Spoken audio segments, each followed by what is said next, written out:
Scotland claimed victory tonight at Hampden, clinching a 3-2 win after a 97-minute slog against Israel.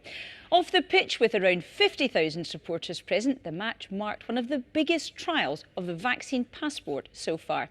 The game ended just minutes ago, and our sports news correspondent Chris McLaughlin, more than 500 cases of COVID-19 have been linked to the Transmute Music Festival held in Glasgow last month. Public Health Scotland said 551 people who tested positive for the virus said they'd been at the three-day event.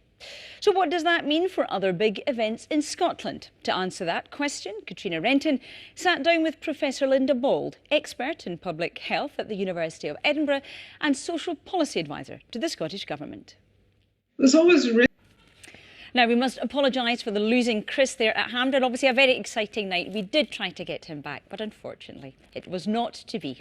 Now, in other news, plans for a phone service aimed at protecting women walking home alone have been announced by BT. The company's Now, earlier today, American officials and representatives of the Taliban met face-to-face for the first time since the group took control of Afghanistan last month. The United States has insisted the talks in Doha do not signal a recognition of Taliban rule.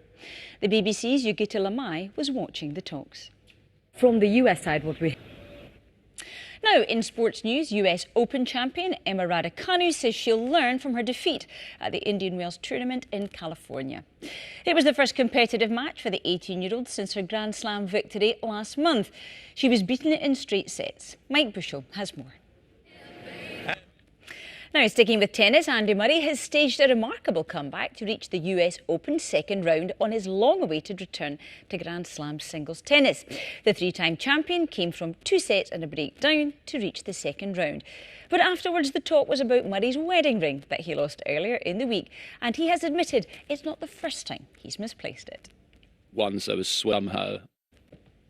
The campaigner Chris Packham has helped to deliver a petition to Buckingham Palace urging the royal family to rewild their estates, which could help them become home to wildlife like beavers and boar for the first time in centuries. Simon Jones reports. in Celsius. That's it from us. Good night.